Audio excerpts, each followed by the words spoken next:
तो हेलो दोस्तों, कैसे हैं आप सब। आई होप कि आप सब अच्छे होंगे। तो चलिए शुरू करते हैं आज की वीडियो। और आज की वीडियो में हम बात करेंगे जो हमारा धारिता चैप्टर चल रहा है, उसमें मैंने आपको पिछली वीडियो में बताया था कि समांतर प्लेट संधारित्र जो होते हैं उनकी धारिता कैसे करके ज्ञात की जाती है जब उनके बीच में जो निर्वात स्थान होता है, यानी कि ये दो समांतर प्लेट संधारित्र हैं, इनके बीच में ये जो खाली जगह है इसमें जब पूर्ण रूप से परावैद्युत भरा हो तो मैंने उसके लिए आपको फॉर्मूला बताया था कि क्या यूज़ होता है। ठीक है, तो आज हम बात करेंगे जब इनके बीच में जो परावैद्युत होगा वो आंशिक रूप से भरा होगा। आंशिक रूप से मतलब सीधी बात ये है कि यहाँ पे इतने बीच में, केवल इतने बीच में परावैद्युत भरा होगा और ये बीच होगा, इसमें केवल केवल क्या होगी, वायु होगी। केवल क्या होगी, वायु होगी। तो बस आपको इतनी ही बातें समझ में रखना है। तो सबसे पहले मैं कुछ बेसिक चीज़ें आपको इसमें बताना चाहूँगा कि कैसे करके आज हम क्या चीज़ पढ़ने वाले हैं। पहले आप टॉपिक समझो। टॉपिक पढ़ने वाले हैं आज हम आंशिक रूप से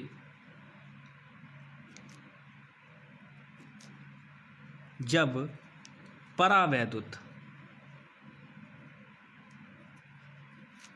भरा हो तो समांतर प्लेट संधारित्र की धारिता क्या होगी। समांतर प्लेट संधारित्र की धारिता, संधारित्र की धारिता ये हमें ज्ञात करनी है। समांतर प्लेट संधारित्र की धारिता ये टॉपिक है हमारा आज का, कि आंशिक रूप से जब परावैद्युत भरा होता है तो समांतर प्लेट की जो संधारित्र होते हैं, समांतर प्लेट संधारित्र, उनकी धारिता हम कैसे करके निकालते हैं, उसका फॉर्मूला क्या होता है। दोनों को बहुत ही ज़्यादा ज़रूरी है समझना। एक मैं ऑलरेडी आपको कल बता चुका हूँ, दूसरा आज हम डेरिवेट कर लेंगे कि किस प्रकार से होता है। तो सबसे पहले समझो कि ये एक प्लेट ये रही समांतर प्लेट, ये एक ये रही। अब ये दो कैसे हैं, समांतर प्लेट संधारित्र हैं। इसको मैंने पॉजिटिव यानी कि आवेश जब दिया तो इस पे पॉजिटिव आवेश, इस पे नेगेटिव आवेश। इसी प्रकार से आ रहा था ना पिछली बार जब हमने वीडियो बनाई थी, तो उसमें भी इसी प्रकार से।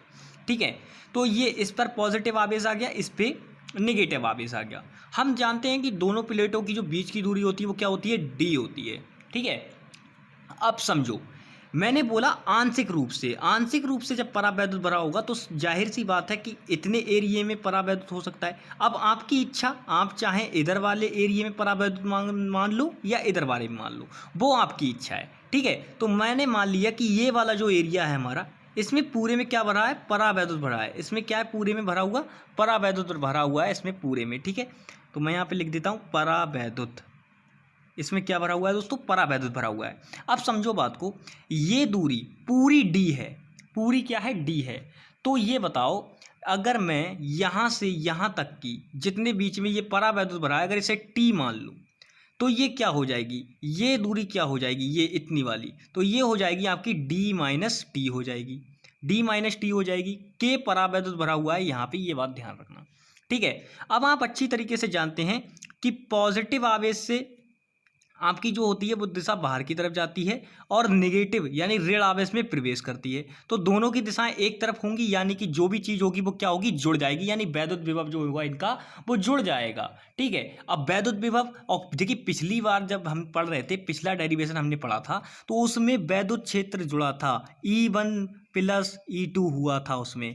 इसमें B1 प्लस B2 होगा। बस ये डिफरेंस याद रखना, ये डिफरेंस याद रखना। जब पूर्ण रूप से परावैद्युत भरा होगा तो E1 प्लस E2 होगा, और जब आंशिक रूप से परावैद्युत भरा होगा आपका तो B1 प्लस B2 होगा। जहां E1 आपका पहले वैद्युत क्षेत्र हो गया, ठीक है, और E2 क्या हो गया, दूसरी वाला, दूसरी समांतर प्लेट का वैद्युत क्षेत्र हो गया। और यहीं पे अगर बात करें कि B1 और B2 क्या होंगे, तो B1 जो है दोस्तों वो आपका पहली समांतर प्लेट संधारित्र है उसका विभव हो गया, और ये दूसरा जो B2 है ये दूसरी प्लेट का हो गया। ठीक है, तो ये बातें आपको याद रखनी है। बात करते हैं कि ये जो अब हम यहाँ पे कंसेप्ट कैसे लगाएंगे वो देखो। सबसे पहले समझो, हमने वैल्यू लिखनी है बहुत ही आराम से।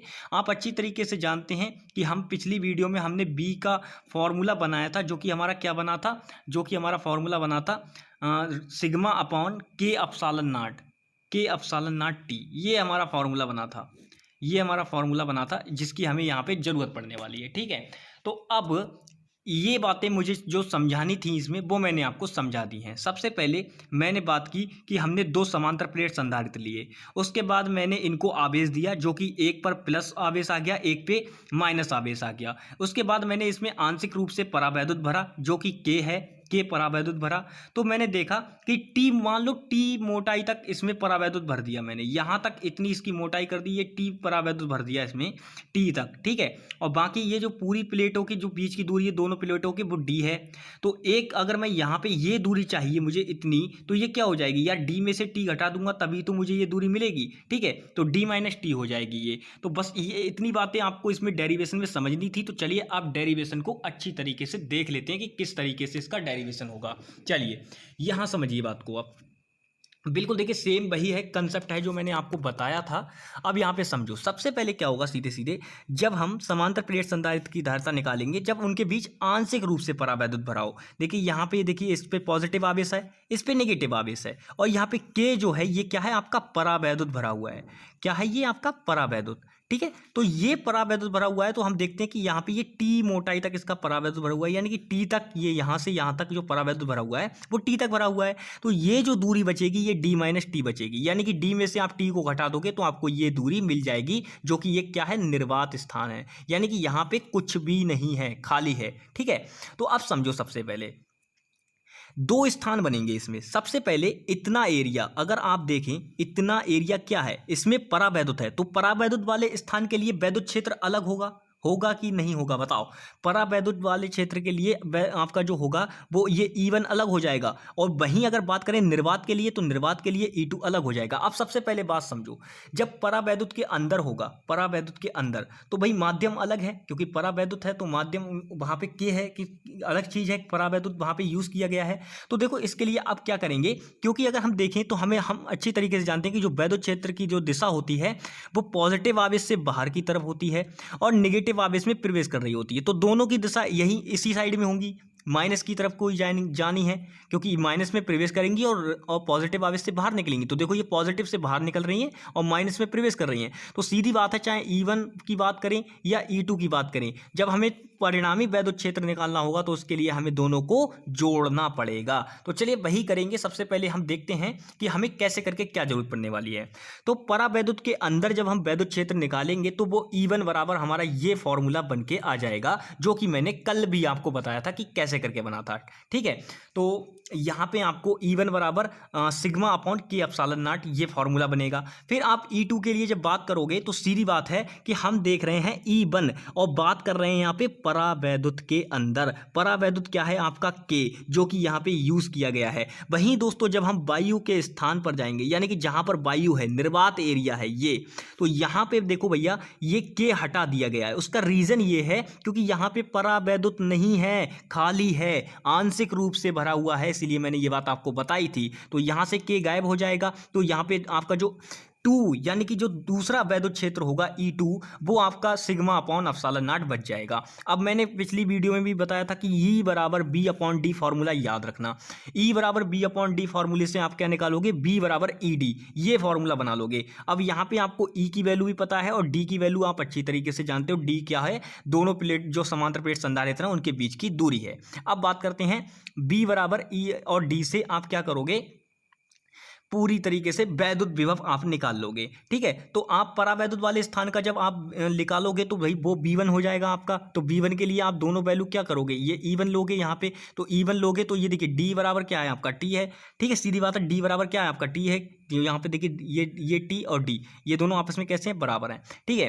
तो अब देखो सबसे पहले समझो, यहाँ पे जब हम परावैद्युत वाले की बात कर रहे हैं तो यही दूरी तो लोगे, तो और कुछ थोड़ी ना ले सकते हो। तो D की जगह T हो जाएगा यहाँ पे, क्योंकि हमें ये दूरी लेनी। जब परावैद्युत वाले एरिया की बात करेंगे तो देखो पहली कंडीशन बनेगी कि परावैद्युत वाले स्थान का वैद्युत विभव, जिसे हम V1 मान लेंगे। V1 बराबर हमारा रो अपॉन के रो, जो ये आपका है सिग्मा अपॉन के एप्सिलॉन नॉट, ये तो है ही है। वहीं वहीं आपको टी और जोड़ देना, इससे गुणा और कर देनी है, बस ये आपका वैद्युत विभव हो जाएगा।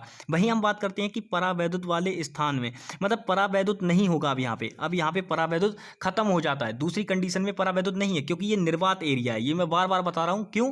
क्योंकि ये कैसा है, निर्वात एरिया है। यहाँ पे केवल वायु होगी बस, ठीक है। तो वायु वाले स्थान पे यानी कि B2 जो आपका हो जाएगा विभव, वो क्या हो जाएगा, सिग्मा अपॉन एप्सिलॉन नॉट और D माइनस टी, क्योंकि D माइनस टी दूरी है। अब देखो निर्वात एरिया की इतना ही तो है आपका निर्वात एरिया, देखो मैं बार बार ड्रॉ करके दिखा रहा हूँ। निर्वात एरिया कितना है आपका, इतना ही है आपका निर्वात एरिया। तो ये कितनी, इसकी दूरी क्या है, D माइनस टी है। तो हमने यहाँ पे D माइनस टी यूज़ कर ली। अब कुल विभव के लिए क्या करोगे, देखिए कुल विभव के लिए मैंने बताया था जब इनकी दिशाएं समान हैं, ऑलरेडी जब दिशाएं समान है तो जुड़ जाएंगे, यानी B1 प्लस B2 हो जाएगा। तो सीधे B1 प्लस B2 करके आप निकाल लोगे तो ये आपका सीधी बात है, ये जुड़ के आ जाएगा। अब इसकी कैलकुलेशन आपकी इच्छा, आप अगर हार्ड बनाना चाहते हो तो कर सकते हो डायरेक्ट, लेकिन आपको नहीं करना है ऐसा। आप कुल विभव लिख के ये B1 प्लस B2 की वैल्यू यहाँ पे लगा देनी है, उसके बाद इसको ऐसे ही छोड़ देना है। फिर आप धारिता के लिए फॉर्मूला लगाओगे C बराबर Q अपॉन B। यहाँ पे C आपकी धारिता हो गई, Q आपका आवेश हो गया, B आपका विभव हो गया। Q के नीचे आपको लगा देना है फॉर्मूला सीधे सीधे सिग्मा अपॉन एप्सिलॉन नॉट, यानी कि ये जो B है, ये B यानी कुल विभव जो आपको ये दे रखा है, इसकी वैल्यू उठा के यहाँ पे रख दो, यानी कि B का मान, ये जो है पूरा पूरा किसका मान है, B का मान है। तो B का मान उठा के यहाँ पे लगा दो। जैसे ही आप पुट करोगे B की वैल्यू, फिर आपकी कैलकुलेशन बन जानी है। कैलकुलेशन में आपको ये जो सिग्मा दिखाई दे रहा है, सिग्मा बराबर Q अपॉन A, ये मैंने आपको पहले भी बताया था, पृष्ठ आवेश घनत्व होता है जिसका मात्रक होता है कूलाम प्रति मीटर स्क्वायर। ये बात मैंने आपको कल वाली वीडियो में भी बताई थी। तो बस आपको कुछ नहीं करना है, इसको आपको बाहर निकाल लेना है। बाहर निकालते ही आप सीधी बात अगर देखोगे तो ये Q अपॉन एप्सिलॉन नॉट, जब एप्सिलॉन नॉट ऊपर जाएगा तो ये सीधी बात है, ये जो A है इसके गुणा में आ जाएगा एप्सिलॉन नॉट की। तो ये एप्सिलॉन नॉट की गुणा में आ गया। और हम अगर ध्यान से देखें तो हमें बच क्या रहा है, D माइनस टी और K बच रहा है यहाँ पे, D अपॉन K। तो ये बस सिंपल जब बच रहा है तो सीधे आपको रहने देना है। Q से Q आपका खत्म हो जाना है, ठीक है। Q से Q आपका खत्म हो जाएगा क्योंकि Q अपॉन A होता है यहाँ पे, और ये Q ऑलरेडी होता है तो Q से Q कट जाता है यहाँ पे, ठीक है। तो जब Q से Q कट जाएगा तो ये जो A है, क्योंकि यहाँ पे 1 अपॉन A होगा, जब हम इसकी भिन्न पलटेंगे तो A अपॉन एप्सिलॉन नॉट ऊपर चला जाएगा, A अपॉन एप्सिलॉन नॉट ऊपर चला जाएगा। समझो Q है और यहाँ पे Q upon A epsilon not है, तो इस भिन्न को पलटोगे तो A epsilon not upon Q हो जाएगा ना। तो ये Q से Q कट जाएगा तो बचा का A epsilon not upon Q बचा, A एप्सिलॉन नॉट बचा, नहीं बचा, बताओ भाई, सीधे सीधे बताओ यहाँ पे, ठीक है। ये Q से Q ऑलरेडी यहाँ पे ये पलट दिया है मैंने, ये यहाँ पे कुछ नहीं किया। समझो यहाँ पे अभी समझ में नहीं आया, कोई बात नहीं, एक बार फिर से समझो मैंने क्या किया। यहाँ पे ये आपको समझ में नहीं आया ना कैसे करके कटा, तो समझो इसको। C बराबर हमारा, हमने देखा कैलकुलेशन करने के बाद जो हमारा चीज़ बची है वो हम दिखाते हैं। भी जो बचा है वो देखिए।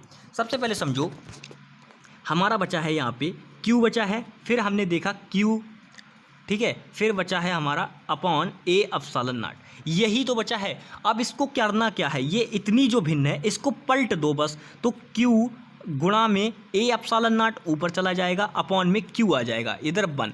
तो ये कट गया, तो बचा क्या, A एप्सिलॉन नॉट बचा, और ब्रैकेट में जो हमारा चल रहा है D minus T plus T upon K, ये ऐसे ही रहेगा, ये ऐसे ही रहेगा। जब ऐसे ही रहेगा तो हम अगर एक बात देखें, सीधे एक बात ध्यान से देखें, तो ये जो है हमारा, ये सीधी बात है ऊपर चला जाएगा, यानी कि सीधी बात है इसके गुणा में चला जाएगा, क्योंकि ये जो चीज़ें हैं ये वाली, ये सीधे इसके बटे में थी। तो C बराबर आपका जो फॉर्मूला होगा वो A एप्सिलॉन नॉट अपॉन में D माइनस टी, ठीक है, और प्लस T अपॉन K, ये फार्मूला आपसे डेरिवेट कराया जा सकता है। ये आपका फार्मूला निकल के आता है, इसको आपसे डेरिवेट कराया जा सकता है और कुछ नहीं कराया जाएगा, ठीक है।